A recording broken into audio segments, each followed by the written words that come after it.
Thank you so much for coming back to my channel and clicking on this video. I hope that the thumbnail was exciting enough for you. I worked really hard on it. Yeah, so let's get started. This video, we're going to talk about the myths of healthcare administration, basically what it is not. There's a lot of stuff out there and they be lying. Well, they don't be lying, they be telling you like not the whole truth though. So we're gonna get into that in this video.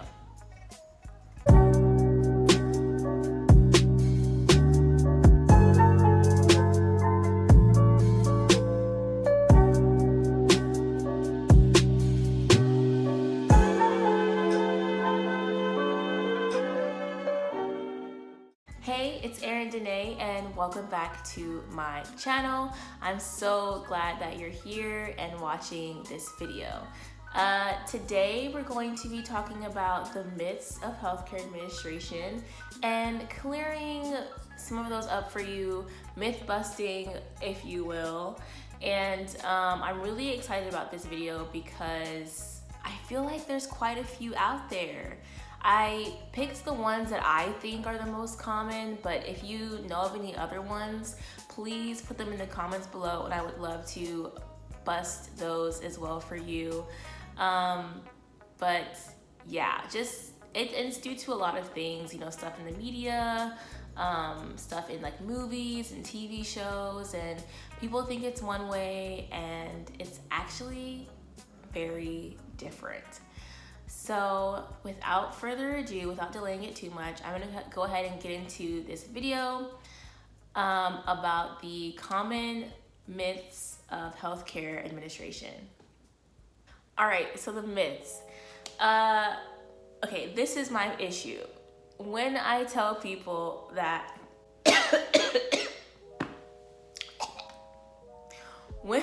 when I tell people that I'm going into healthcare administration, or my major is healthcare administration, or I'm going to school for healthcare administration, there's like 4 things that they automatically think about me. Number 1 is that I have job security because duh, it's the healthcare industry. Everyone needs healthcare, everyone has to go to the doctor, you know, everyone needs the healthcare industry. And you know what? That's a valid point. I accept that point. Number 2 is that I'm gonna make a lot of money. Not necessarily true. That can very much so depend on what you go into after you get your degree, after you earn, the degree. I don't know what I was gonna say there. It all depends on where you go after that. There are a lot of specializations in healthcare administration, and it's not as straightforward as one might think. The third one is that I will work in a hospital. Sorry, my notes over here. That I work in a hospital. Not necessarily true. There are plenty of healthcare facilities that administrators are needed in. And I'll get into that later on in the video too, but it's not just hospitals. And we all know that. Adults know this, people know this. You've been to other healthcare facilities that are not hospitals, but everyone just assumes that, oh, administrators, they only go in hospitals. Not true. And then the fourth one is that I will be a manager or an administrator. I mean, this one is understandable, right? Because administration is in the name of the major. But again, it's not necessarily true. It depends on a few things. You don't have to be a manager, you don't have to be an administrator, or you don't have to want to be those things to get a degree in healthcare administration. There are different aspects of the business side of healthcare that don't require being a manager and being a supervisor of people, right? So, things to think about. Another thing is that these assumptions really limit your view, your perspective of healthcare administration as a career field, when it's much more vast than you might think. it's pretty big. There are a lot of roles, there are a lot of specializations that you can go into, and healthcare is big. Healthcare administration is also big. And that means that there are plenty of things that you can try and switch into or pivot into even after you start your career in healthcare. So for example, maybe you start out as a nurse, but you want to have more authority, I don't know, or maybe you want to create better working conditions for your fellow nurses. So you say, you know what, I'm going back to school to get a leadership degree, to get an administration degree, to get some may even want to get an MBA, so that I can qualify for these leadership positions and follow through on my vision for this department or for this organization. So that's one way that many people who start out clinical pivot into a non-clinical leadership administrative type role. And it can go both ways. It can go sideways, it can go diagonal. That's probably one of the most common transitions that you would hear of, is just people going into leadership and advancing their career that way. But I mean, you can go from being a lab tech to being a nurse. You can go from being a lab tech to being an administrator. You can go from being an administrator to being a doctor. Like, it's so many ways that you can just whoop, whoop, whoop, whoop, whoop. So don't limit yourself, especially when you are going into healthcare. The options, the possibilities, I believe, are truly endless. All right, let's bust myth number 1, which is that you have to work in a hospital if you're gonna be in healthcare administration. Wrong. That's untrue. There are so many other healthcare facilities that need managers and administrators. All right, you've got nonprofit organizations, you've got long-term care facilities, you've got skilled nursing facilities, you've got nursing homes, you've got like specialty services like transplant centers, dialysis centers. You've got so many things. It's so many different things. You've got like doctor's offices. A more recent trend in healthcare is like the retail concierge medicine type of office. Those offices need managers and administrators and leaders. So it's a lot of variety in healthcare, because there's so many different things. One thing though about this myth is that many people actually do want to work in a big hospital.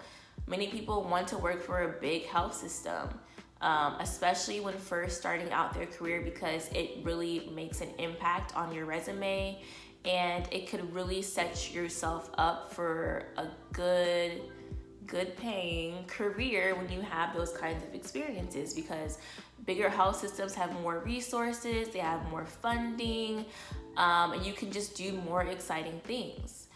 But, and let me put emphasis here, it's not for everyone. And that's okay. Working in a hospital shouldn't be for everyone, because we need leaders in other areas too.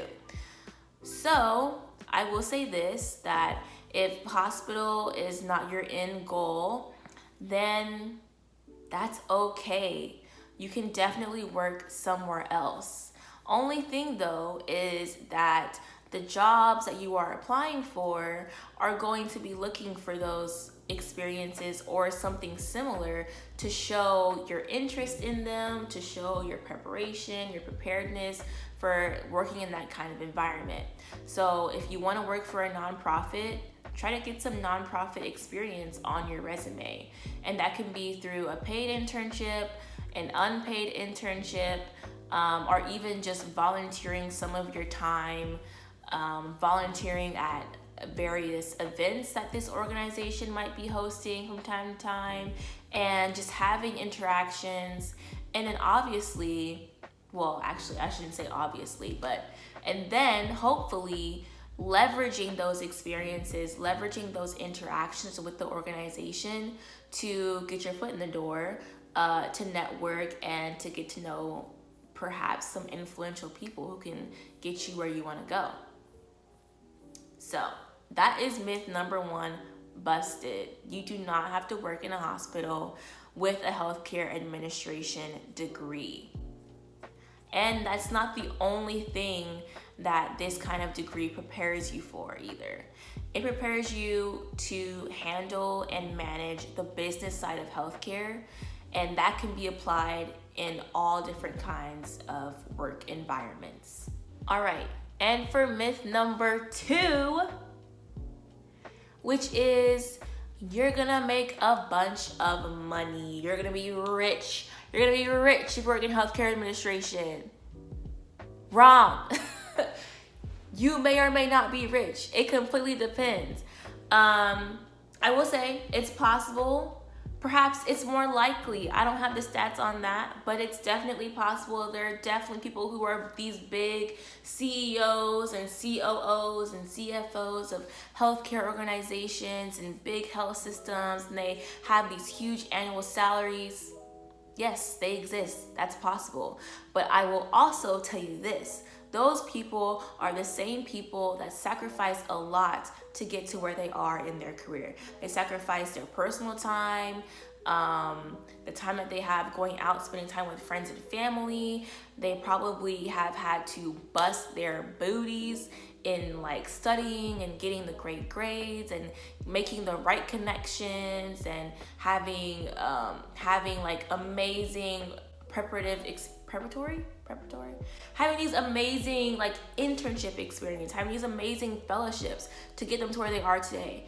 But they also have to work long hours, most likely. They probably have to be on call a little bit to put out fires and to do this and to do that, and you know, doing press stuff and stuff like that. So, you know, don't just think about the salary and what kind of life it's going to give you. Think about what you'll have to give up to make that salary, and then reevaluate, consider, is that what I want for myself? Is that what I want for my life, for my work-life balance? Is that where I want to be for real?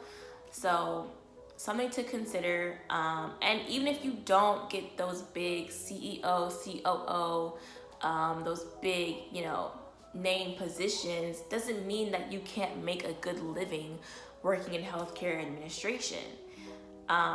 It's just, think about yourself, prioritize yourself, and prioritize what you want your life to look like. And of course, salary ranges exist for a reason. Both sides of the spectrum and everything in between are real salaries. So if you're looking at healthcare administration and you just look at the big number on the end, where it says over $100,000 a year, yes, that exists, but at what cost? I would implore you all looking into this as a career to think about both ends of the spectrum and think about, you know, okay, what's causing these kinds of differences? Could I live with the lower end? Could I live with the higher end? Could I live somewhere in between? What's my ideal? What am I willing to give up to get to this point in my career? And also try to get more specific, right? Because these ranges are ranges. They're kind of big sometimes. So it's helpful to get more specific about what area in healthcare you're going to work in. Like, are you going to be an administrator in a nursing home? Because that comes with like a different, more narrow salary range. So look into that as well, and look into those positions, look at job descriptions and see what kinds of experiences are looking for that role, for that individual, what kinds of education and training, and really try to piece together the puzzle, but for yourself. Don't get caught up in the big numbers and what I like to call the glitz and the glam of saying that you work in healthcare administration, you're gonna be this big boss. Not everyone is gonna be a big boss. Everyone's gonna make an impact on people's healthcare and their well-being, but not everyone's gonna make that big boss money. And I personally don't really want to, because I'm not willing to work 60, 70, 80 hours a week for it. It's not for me. All right, and for myth number 3 is that you will have job security. Now, let me explain. I know you might be confused. You might be saying, how is this a myth? I thought it was true. It is true, but again, it depends on where you work in healthcare, because some jobs are not as secure as other jobs. And you're saying, how can that be possible? It's possible because some jobs don't get as much funding. They don't get as much prioritization maybe from the overall government, health system, overall organization. So some roles are not as common and just don't pay as well. So something to think about, something to consider. But typically, for the most part, by and large, you will have job security working in healthcare administration. How secure exactly? Well, it's definitely significantly more secure than other industries. But when comparing it to other jobs within healthcare, of course, there are going to be certain positions that are more secure than others. So this is just another thing where I would say, make sure you do your research. But more importantly, I would encourage you to talk to people who have been in these roles. Reach out to them on LinkedIn. If you have their email them. If you know professors, reach out to them, go to their office hours, and just ask questions. Get to know what the industry is like from their perspective after having worked in the industry. I think that's the best way to get accurate information about what working in healthcare is actually like. All right, and then last thing is myth number 4, which is you have to be a manager or administrator. And when I say that, I am referring to like managing a department, managing like an office, managing perhaps an entire healthcare organization. That's what I'm referring to.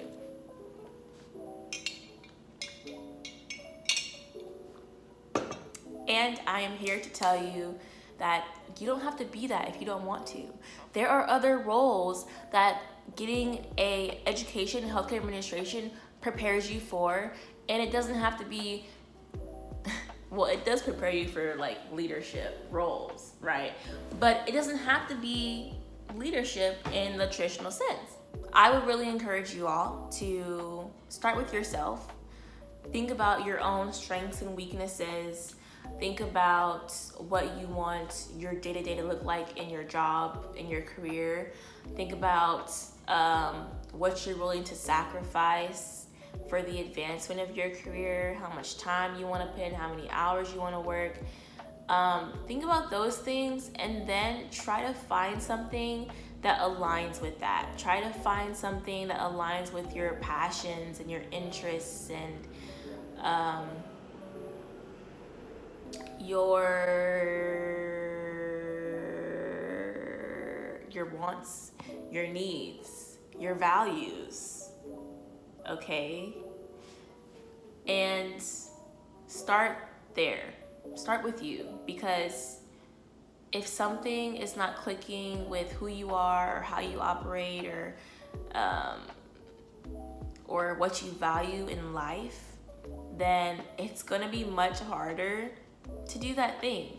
And I promise you that once you find that sweet spot in a job, in a career, in any of your goals really, then it's much more fulfilling, much more rewarding, and much more satisfying, because it feels like a part of you, and it feels like you're not just working for a company, you're doing something that fulfills a personal mission that is personal to you. I said personal twice, we're gonna ignore that.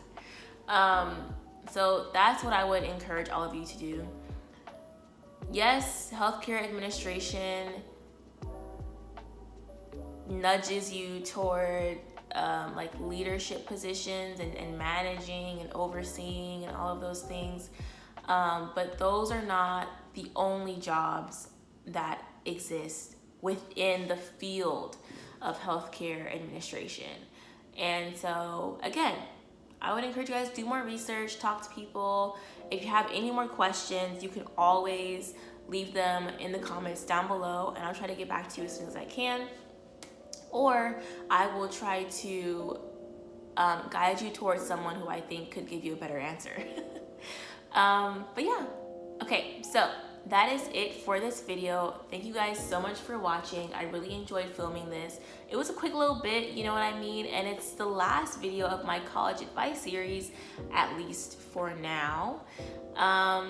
But this was fun. If you have any questions or if you have any ideas of other college advice videos that I can do, please leave them in the comments below. I would love to hear them. Again, I hope that this video clarified your understanding of what healthcare administration is not.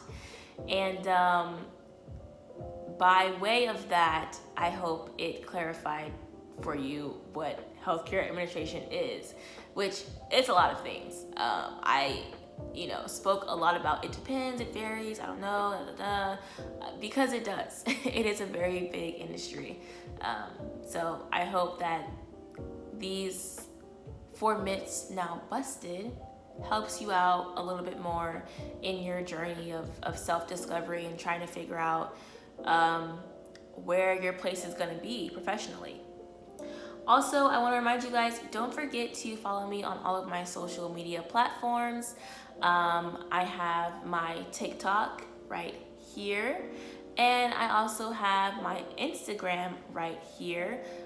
They're both by the same name, same username, same app, it's username, right?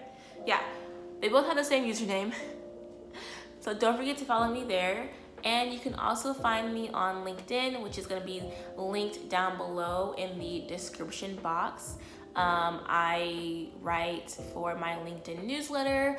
I write interesting posts about health equity and my thoughts on things and everything else in between. A lot of stuff goes on over there.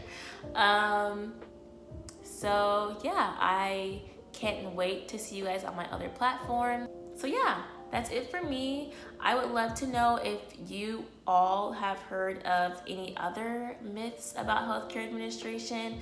Were there any myths that you thought were true, but now you know they're not true? Is there anything that like you're wondering if it's a myth, but you're not sure who to ask? Ask me. Put it in the comments down below. Ask me. And what else would you like for me to talk about in regards to healthcare administration as a major? I did switch into healthcare administration. It was not always my main goal. It was not always my main career goal. Now it definitely is, since I'm in grad school for it.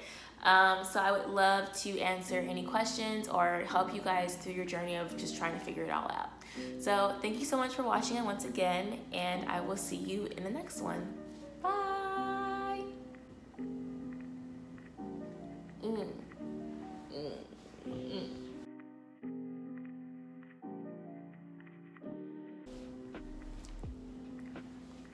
Shout out to the dude for doing this dude, because it's super cute. Might twist down. Right? Like it's so fluffy, it's so juicy, it's so defined. Like, I love her, truly. If you see me scratching in this video, sorry, I'm human. If you see me reaching like this, it's because I have water right here. Stay hydrated, kids. Okay, I'm really hoping this video is like not level, because if it isn't, we'll delete this and re-record.